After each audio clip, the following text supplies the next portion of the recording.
Shalom, selamat petang keluarga sumber kasih yang diberkati Tuhan. Senang sekali saya Michael bisa kembali hadir untuk menemani waktu Anda di jam 6 untuk special talk show ini.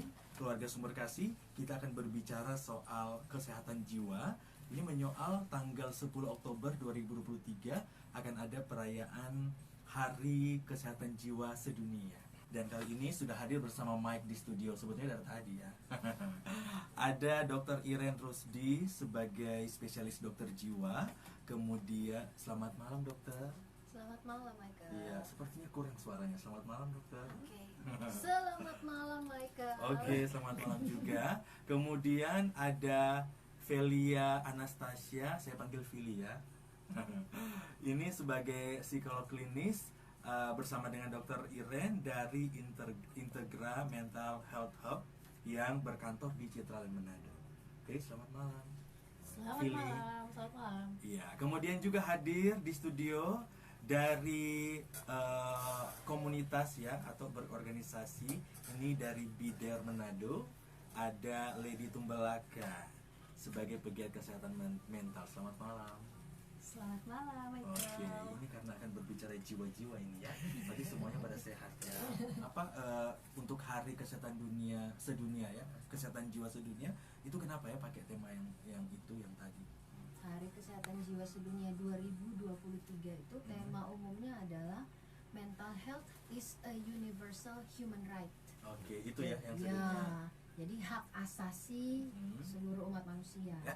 Nah, untuk lebih jelasnya lagi mungkin dari pendengar belum tahu ya, sebetulnya siapakah Dokter Iren, ada Lady dan juga Vili gitu ya. Oke, kalau dari Dokter Iren dan juga Vili ini dari Integra Mental Health Hub yang berkantor di Citraland Manado. Boleh dijelaskan dulu dokter?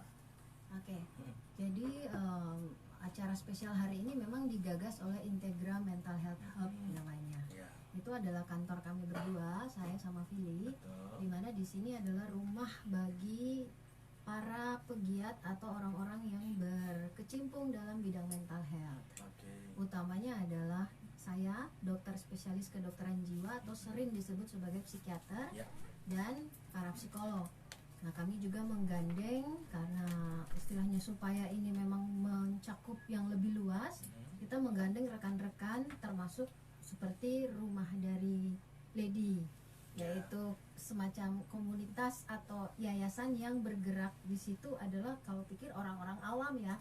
Awam dalam artian tidak dilatih secara khusus, tetapi punya kerinduan dan bergerak dalam bidang mental health ini supaya semua orang bisa mendapatkan hak yang sama dalam akses mental health. Nah, kalau Integra sendiri kita memberi layanan istilahnya assessment.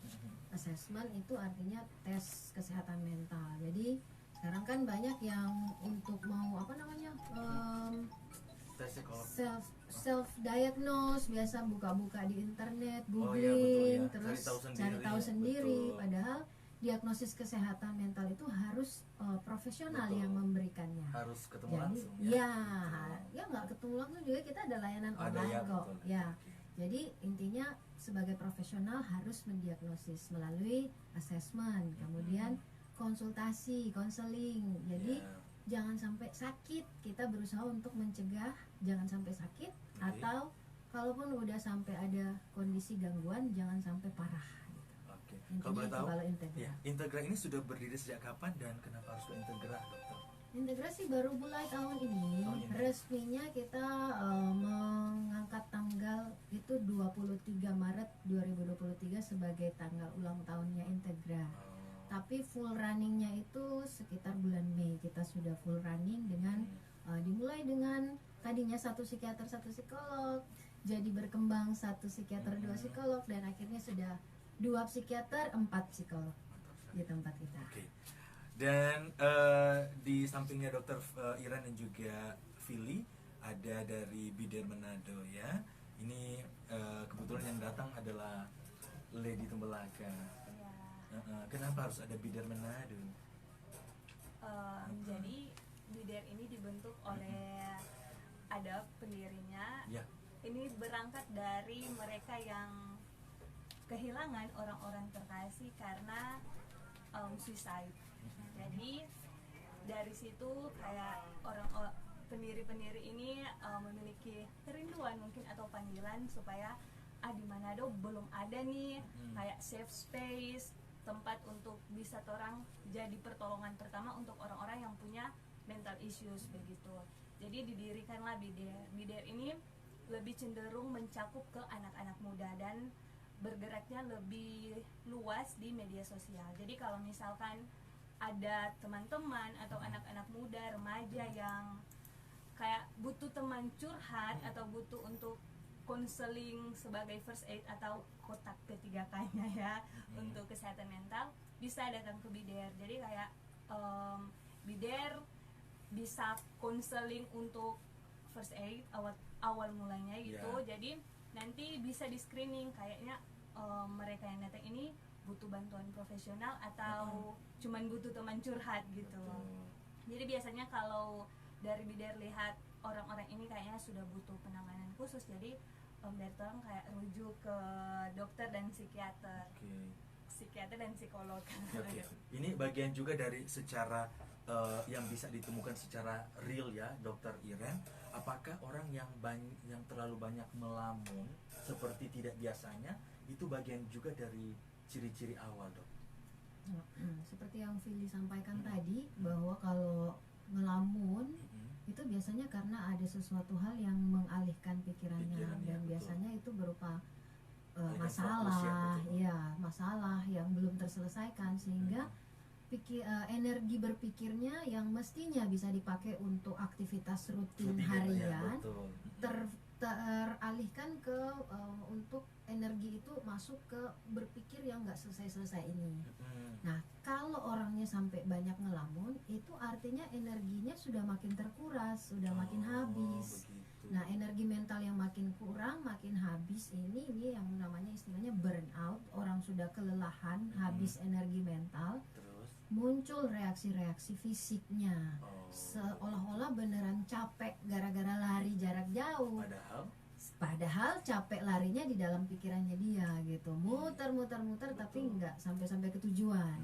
Tapi reaksi fisik yang dirasakan sama persis seperti lari jarak jauh itu, karena prinsipnya adalah apa yang berlangsung di dalam otak itu kan, otak berada di tubuh. Jadi kalau otak diperas untuk memikirkan sesuatu yang terlalu berat misalnya, itu juga seolah-olah kita pakai energi tubuh untuk hal yang seperti itu. Jadi memang itu kalau sudah di tahap banyak ngelamun, itu memang sudah di tahap lebih lanjut lagi, karena energinya udah makin habis, energi mentalnya. Jadi kalau sudah seperti itu bisa ke Integra atau ke Lady-nya? Bisa ya. Bisa dulu ke misalnya BIDER untuk menceritakan dulu problemnya apa. Nanti bantu didengarkan. Kadang sometimes ya cuman butuh didengar ya. Iya betul. Karena memang orang Manado pembaca cerita. Itu dia. Kalau semua sobat cerita, siapa mau dengar pas apa? Oke, itu dia ya. Nah, saya mau tanya soal kejiwaan ini spesifiknya, dari organ tubuh itu menyoal jiwa ini yang berperan organ tubuh mana. Kemudian sebetulnya kalau dikatakan ada gangguan biasanya karena apa begitu, atau mungkin menyangkut dokter bilang tadi reaksi begitu. Siapakah Vili atau dokter? Kalau soal gangguan mungkin dari saya, latar belakangnya medis, tapi nanti dari segi psikologis mungkin nanti Vili bisa lengkapi. Nah, pertama-tama kalau tahapnya udah tahap gangguan, itu berarti memang secara fungsi tubuhnya udah terganggu, nggak stabil istilahnya. Jadi kadang kok orang bilang cuma kok nganape pikiran itu, atau ngana kok cuma ngape perasaan. Padahal pikiran dan perasaan itu sumbernya dari otak. Orang pe otak bukan cuma pakai berpikir, tapi juga merasakan. Kadang orang merasakan tunjuk di dada kau. Dokter, kalau orang tidak ada perasaan. Nah, itu kamu mungkin sebentar penanya radio ada yang mau tanya yang ada perasaan.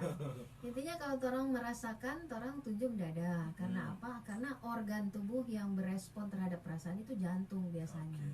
Kemudian ada tuh orang ser-ser kan, jantung berdegup kencang gitu. Itu fakta ya, Dok? Fakta lah ya, tapi itu respon tubuh terhadap emosi. Tapi yang memberi sinyal emosi itu dari otak sebenarnya. Otak memberi sinyalnya, tubuh berespon. Jadi untuk perasaan yang berespon duluan adalah jantung. Tetapi yang memberi sinyal itu dari otak. Jadi kalau ditanya tadi organ apa, ya organnya dari otak dulu, tapi seluruh tubuh akan bereaksi. Oke. Jadi intinya itu, sehingga kalau sudah dibilang tahap gangguan, berarti tubuh sudah ada reaksi fisik. Tapi kalau masih istilahnya ada problem-problem tertentu, misalnya rasa tidak nyaman atau gelisah, belum sampai reaksi fisik, mungkin itu bisa ke psikolog dulu, karena ada beberapa hal yang masih bisa dibantu dengan istilahnya meluruskan cara-cara berpikir yang salah. Mungkin Fili bisa Oke, sebelum ke lengkap. Fili ya, saya masih mau kupas dulu. Apalagi banyak dokter kesehatan juga, dokter Iren, yang terkadang kalau lagi konsultasi kesehatan hipertensi, kolesterol, gula darah, gula basah, gula Ketak. kering, bukan. Itu biasanya bilang, itu gara-gara banyak berpikir, banyak kepikiran. Jadi memang semuanya bermain otak ya dokter. Jadi nanti kalau ada efek ke diabetes apa segala macam, itu bagian dari itu ya. Iya. Oke. Jadi memang fungsi, sekali lagi itu reaksi tubuh. Reaksi Jadi tubuh. tahap-tahapnya adalah ada masalah, masalah tidak diselesaikan dengan benar, Betul. orang tidak mampu beradaptasi secara psikologis, tubuh kelelahan tubuh ini akan merusak sistem secara keseluruhan. Akibatnya yang tadi, hormon-hormon terganggu, muncul diabetes, Iya. muncul yang macam-macam penyakit, daya tahan tubuh menurun, ya Oke. karena itu sudah di tahap tubuh sudah dalam keadaan kelelahan secara sistemik. Ya. Itu namanya. Terima kasih banyak ya. Ini karena saya juga butuh edukasi seperti ini, apalagi keluarga sumber kasih yang lagi mendengarkan ya. Mengelola stresnya itu bagaimana? Ada anak dari kecil dibiasakan sangat dimanja misalnya sama Ya, orang tua, betul. selalu diberikan apa yang diinginkan. Betul. Ikat tali sepatu saya dong mami, belikan saya Diturutin ini. ya. Selalu diturutin, akhirnya tidak pernah merasa kalau saya stres nih apa yang harus saya Betul. lakukan. Hadapi sendiri. Shalom, selamat malam. Halo, selamat sore Bung Michael. Aduh kasihan, suruh pakai lap di luar ini. Dapat aku leh. Dengan siapa? Jangan kok begitu. Dengan siapa ini? Sakobar. Oke, Ibu Ana Sakobar. Silakan Ibu Ana. Saya sekarang kan marak anak-anak di bawah umur masih SD Ya. atau SMP melakukan perbuatan-perbuatan yang saya pikir ini sudah kelainan jiwa. Salah satunya itu perundungan. Ya. Apalagi kalau di viral, mereka merasa bangga kalau mau pukul di taman sampai mau patah-patah, orang anggap hebat. Iya betul. Jadi kebanggaan ya Ibu Ana. Ya, pertanyaannya, apakah ini salah satu jenis kelainan jiwa Asik. pada usia dini? Bagaimana mengatasinya? Ya. Karena mereka ini adalah calon pemimpin masa depan, Betul. terutama generasi kita. Saya sangat prihatin dan selalu saya wanti-wanti kepada anak cucu, baik saudara bersaudara, jangan Ya. sampailah terkena hal yang demikian. Kasihan Oke. dan prihatin sekali. Terima kasih. Terima kasih Ibu Ana Sakobar ya. Ya, kita tampung dulu ya. Mungkin 2. Oke, Shalom, selamat malam. Ya, shalom. Ya. Selamat malam. Dengan? Terima kasih. Saya dengan Cliff dari Motoling Oke, Winkel ini. silakan Cliff. Saya mau tanya untuk dokter-dokter ya yang ada di studio. Silakan. Apa pengaruh orang kalau biasa marah-marah begitu? Apakah itu berpengaruh dengan hormon? Sudah ikut. Soalnya jujur saja seringkali terjadi sama diri saya. Saya kalau Kalau mungkin marah? agak emosional di atas. Apa sih itu karena hormon yang tidak stabil atau seperti apa? Bagaimana untuk mengelola itu ya? Oke. Itu saja ya. Terima kasih, dokter. Terima kasih, selamat malam. Ya. Jadi Bidaer sendiri sebenarnya banyak kali masuk kasus-kasus bullying. Jadi entah yang terang ketahui dari media sosial atau ada orang-orang yang kayak memberitahu ke admin-admin Bidaer kayak Min ini ada kasus bully begini kayak begitu. Memang harus diakui banyak sekali di Manado saat ini, banyak sekali, bahkan ada yang terakhir viral itu anaknya sampai ada yang meninggal karena salah satu faktornya dibully. Nah, untuk bully ini sendiri ada banyak faktor kan sebenarnya yang membuat anak akhirnya melakukan pembulian.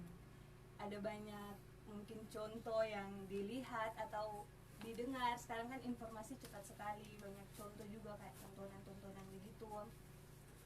Nah, untuk bully juga dari anak SD, SMP sampai SMA kasusnya banyak karena orang dari BIDER juga kayak menampung kasus. Jadi kayak orang tampung kasus-kasus yang terjadi di Manado sekitarnya, Sulut. Dan memang biasanya kalau dari orang BIDER kalau ada yang misalkan menceritakan atau memberitahu kasus begitu, kadang orang memang langsung kayak anak yang pelaku bullying bahkan korban ini orang langsung rekomendasikan, usulkan kayaknya harus bertemu ke tenaga profesional. Biasanya orang langsung kayak mungkin membantu untuk hubungi psikolog. Jadi karena dari BIDER sendiri untuk kasus seperti itu orang belum bisa untuk menanganinya, jadi biasanya orang harus usulkan menemui psikolog karena mereka kan yang di bidang itu yang lebih paham penyebab atau bahkan dampak dari bullying. Sama tadi yang penanya datanya apakah ini termasuk gangguan jiwa, mungkin Kak Fili bisa jawab. Bullying ini gangguan jiwa atau Gangguan jiwa kah atau diganggu? Oke. Jadi sebenarnya perundungan atau bully ini kalau menggunakan pedoman atau panduan untuk diagnosa gangguan jiwa itu memang tidak ada, tapi dia bisa menjadi salah satu ciri atau gejala dari gangguan jiwa. Misalnya dia tidak tidak bisa mengontrol emosinya dengan baik sehingga dia harus melampiaskan kepada sesuatu, tidak bisa menahan impuls untuk mendorong temannya atau menjambak rambut temannya. Dan sebenarnya perundungan atau bully ini kan bukan hanya fisik ya, tapi juga verbal. Bisa temannya mungkin dimaki-maki atau temannya dijelek-jelekan, itu juga tergolong dalam kategori perundungan atau bully. Sebenarnya faktornya ini bermacam-macam, banyak gitu. Bisa jadi karena pola asuhnya dari orang tua atau lingkungan teman-temannya. Jadi ada anak-anak yang merasa kalau dia membuli orang dia mendapat power atau kuasa, dia lebih hebat dari temannya, dia mendapat, kalau ada hierarkinya dia di top lah, paling atas. Jadi iya, dia merasa bangga kalau dia bisa melihat ada orang lain yang nasibnya lebih buruk dari dia. Nah itu yang perlu dapat penanganannya seperti itu. Nggak ada pola pikir yang salah kan di sana, seperti itu. Iya, karena mungkin sebelumnya dia menjadi korban, sehingga dia ingin melampiaskan untuk menunjukkan powernya kepada orang lain yang lebih lemah. Seperti itu. Nah, saya bisa tambahkan lagi untuk melengkapi dari segi kalau tadi Ibu Ana ya tanya apakah ini pelaku perundungan ini adalah penderita gangguan jiwa, itu memang harus sekali lagi didiagnosis oleh profesionalnya. Karena dalam tahap tertentu seperti yang Fili udah sampaikan itu bisa merupakan bagian dari suatu gangguan, tapi tidak ada bilang diagnosis pembuli, nggak ada. Yang ada misalnya diagnosis gangguan perilaku pada masa kanak, gangguan conduct disorder istilahnya. Nah, kondisi seperti itu bisa menyebabkan anak menjadi pembuli, atau bisa saja ya kadang bully ini dilakukan oleh yang mungkin intelektualnya justru agak rendah ya.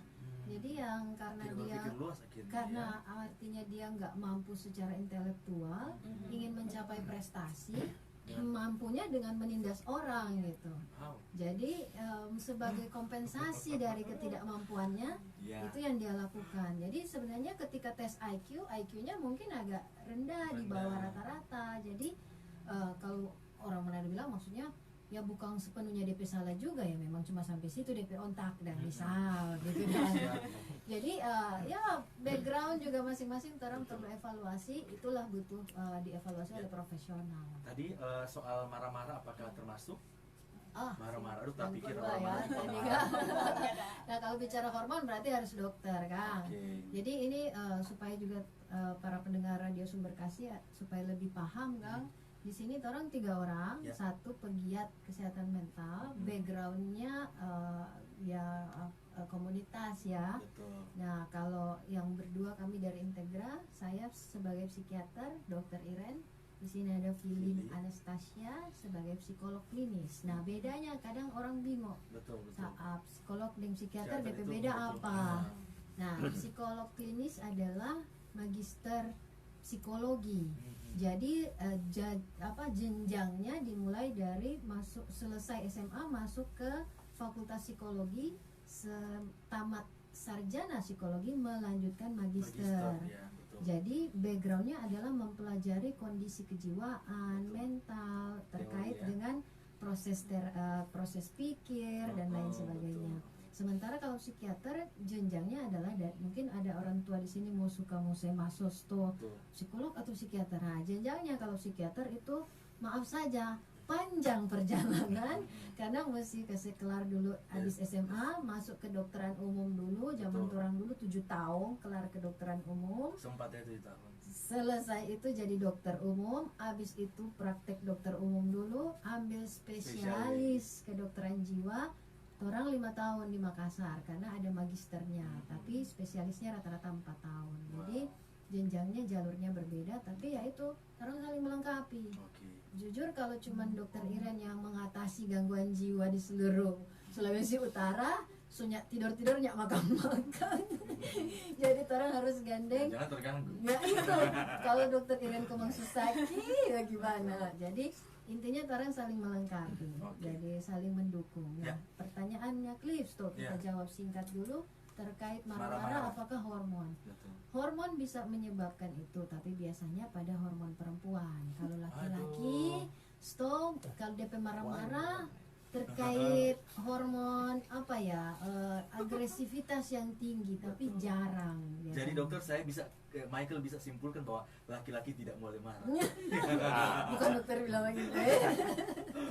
Intinya kalau laki-laki stop lebih cenderung lebih banyak kasus itu karena ya memang hormon, tapi bukan hormon dalam artian mood swing, berubah-berubah mood seperti perempuan pun tiba-tiba marah-marah, lebih cenderung ke orangnya lebih pemarah. Nah, kalau lebih pemarah itu mungkin DP hormon androgennya yang lebih dominan, tapi Dominan, ya.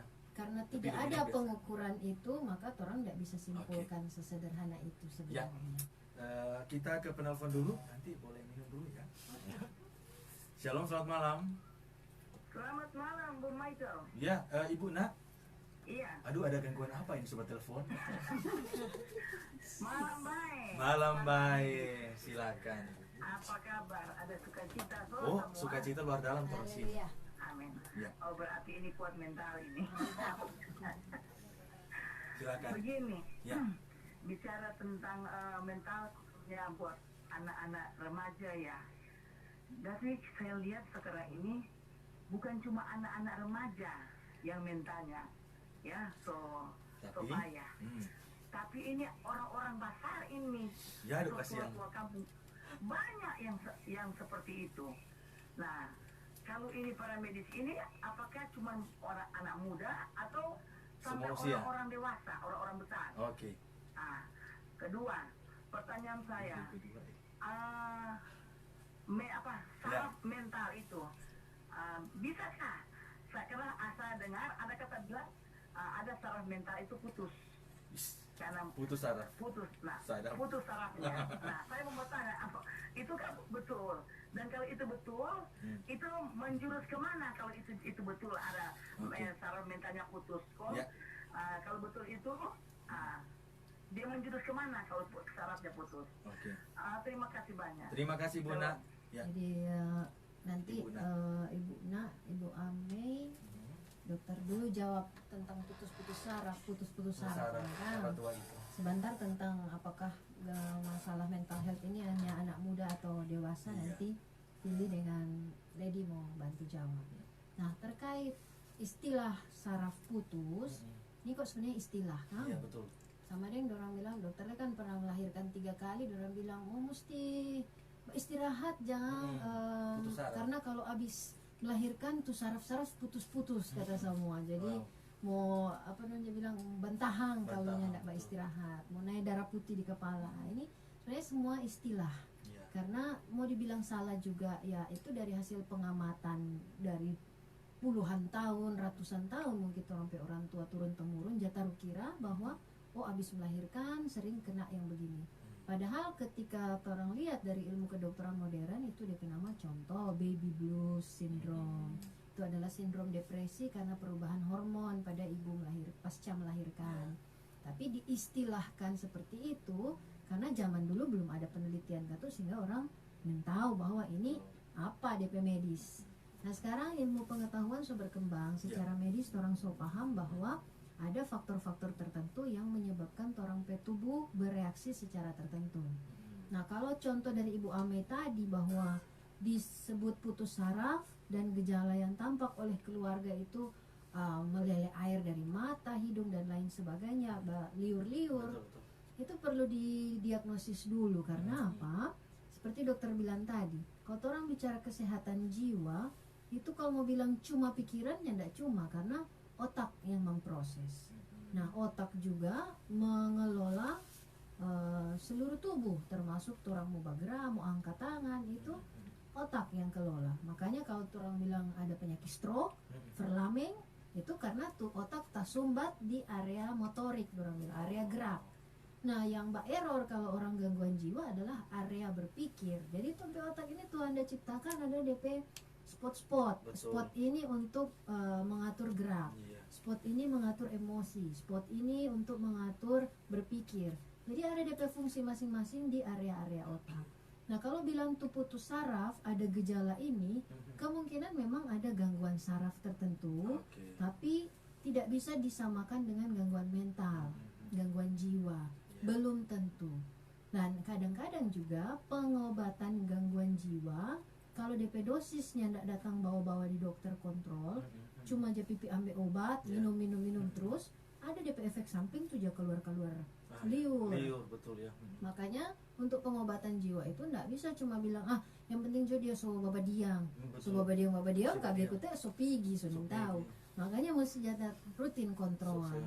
Nah jadi yang seperti itu tidak bisa orang bilang gangguan jiwa kok orang cuma mau harap kasih tenang, kasih juga obat penenang. Padahal obat itu DP fungsi banyak, bukan cuma mau kasih tenang. Jadi tergantung diagnosis orang beri terapi. Silakan Alfie. Ya, saya mau jawab dulu pertanyaannya Ibu Buna. Iya, Ibu Buna. Apakah hanya anak muda atau dewasa juga bisa mengalami gangguan jiwa? Jadi sebenarnya dari semua tahapan perkembangan itu bisa setiap orang itu punya kecenderungan untuk memiliki gangguan jiwa. Saya mau kaitkan tadi dengan kasus perundungan atau bully. Misalnya secara ketika dia masih anak-anak, dia melakukan perundungan atau bully, orang tua biasanya hanya cap, ini anak nakal, atau misalnya anak hiperaktif gitu, ini anak nakal, nggak bisa diomongin seperti itu. Tapi ketika dewasa muncul gangguan yang sudah lebih berat karena dari kecilnya tidak segera tertangani seperti itu, seperti yang tadi kata dokter Iren, conduct disorder atau sebagainya, itu baru munculnya ketika dewasa. Bahkan sampai lansia pun itu bisa menunjukkan beberapa gangguan kejiwaan sekaligus seperti itu. Jadi itu mungkin untuk menjawab pertanyaannya Bunda, selagi dia manusia itu bisa memiliki gangguan kejiwaan. Jadi bukan hanya ada resiko. Jadi bukan hanya ini hanya untuk anak-anak dan remaja atau ini hanya gangguan kejiwaan itu untuk orang dewasa, bahkan dari anak kecil sampai lansia itu punya resiko. Orang-orang yang seperti pandangan Michael, saudara-saudara, itu yang mau bunuh diri itu secara diam-diam tidak mau terbuka begitu ya. Nah, biasanya kalau kita boleh bilang kadang orang sendiri yang membuat orang begitu. Karena stigmanya. Kalau mau pipa psikiater, pipa psikolog, mana suami berdoa aja.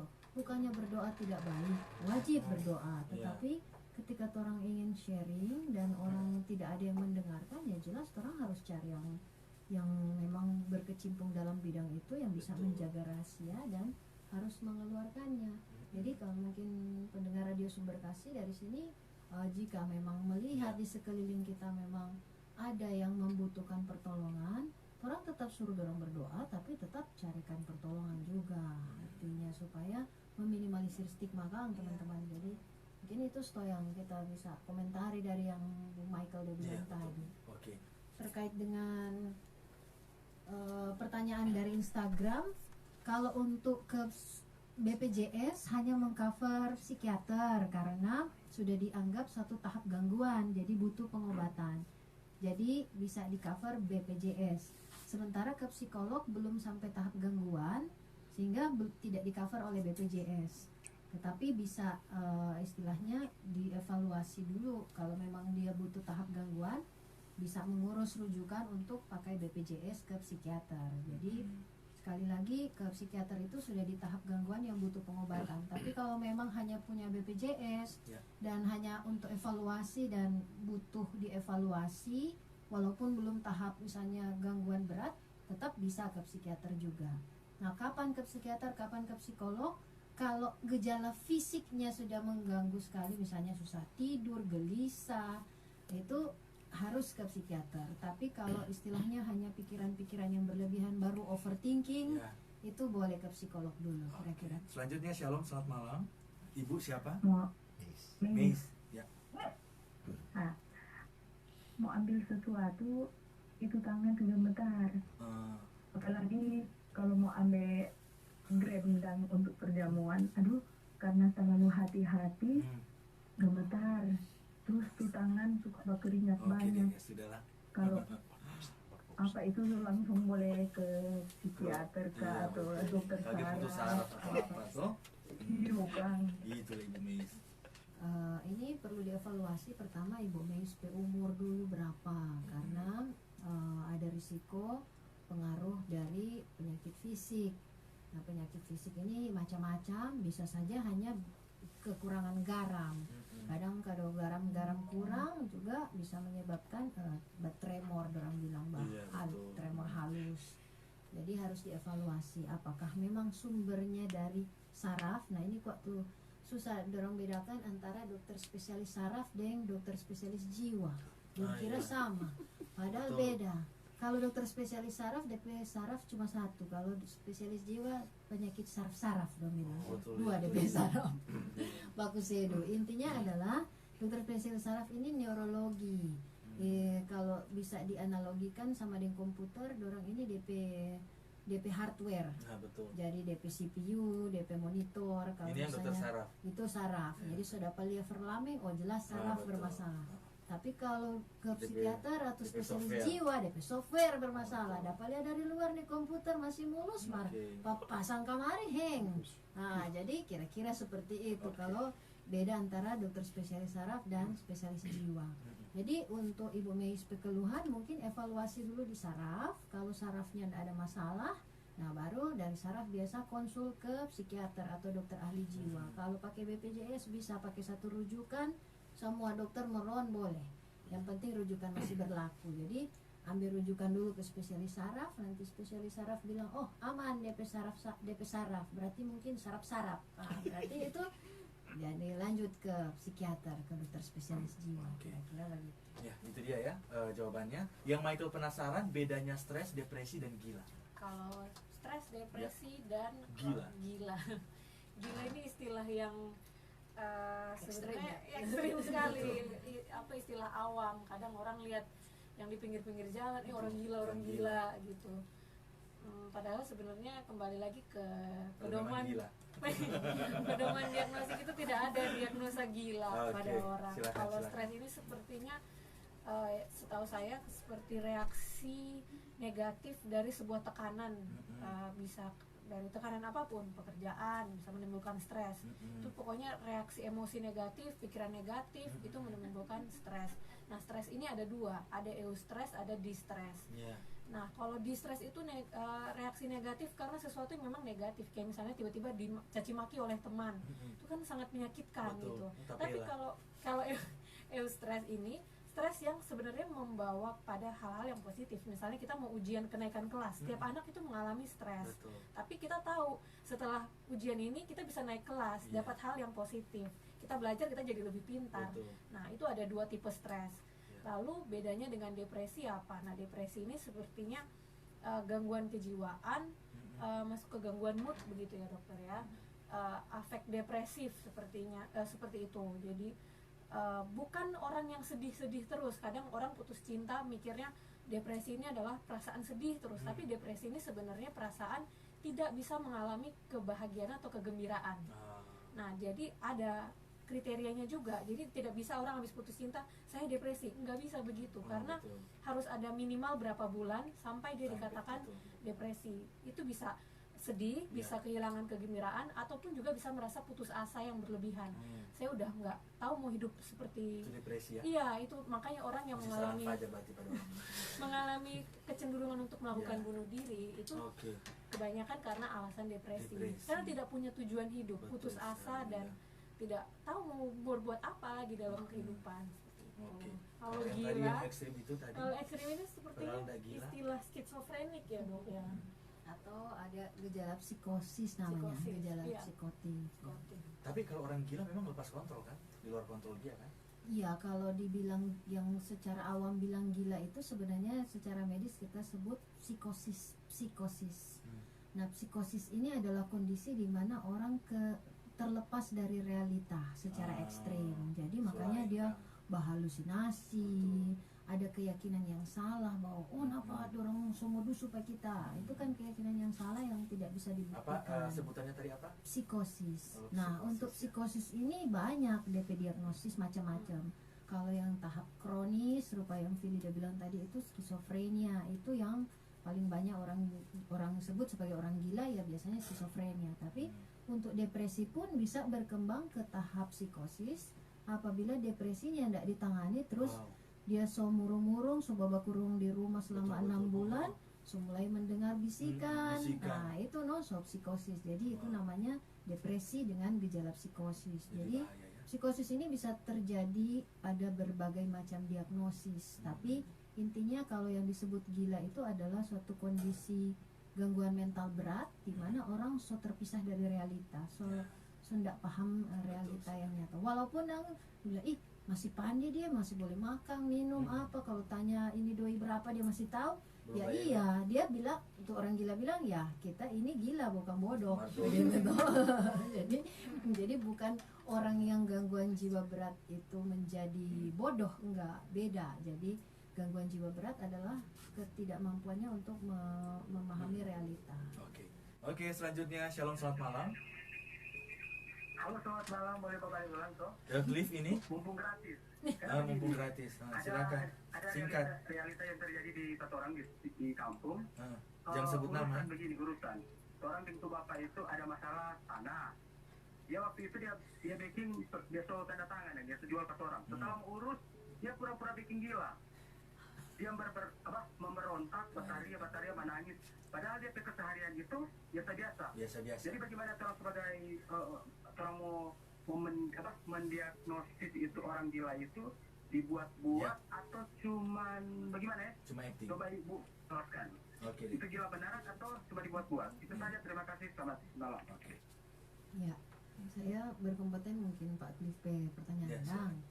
Nah, ada memang orang yang bermasalah dengan hukum, kemudian berpura-pura gila istilahnya. Itu memang sering terjadi, bukan cuma di Indonesia, di seluruh dunia. Ada DP istilah itu, DP nama maling ngering. Oh. Maling ngering ini adalah bukan cuma bilang pura-pura gila, tapi berpura-pura sakit. Sakit apapun, dia pura-pura sakit. Aduh, sama dengan anak. Jadi anak sekolah mungkin, sakit urung anaknya habis sekolah, padahal karena besok ada ujian misalnya. Jadi sebenarnya maling ngering ini terkait dengan tuntutan hukum. Nah, untuk pembuktian apakah memang yang bersangkutan ini benar-benar ada gangguan jiwa atau tidak, sekali lagi hanya profesional yang membuktikan. Tetapi kalau terkait masalah hukum harus ada prosedurnya.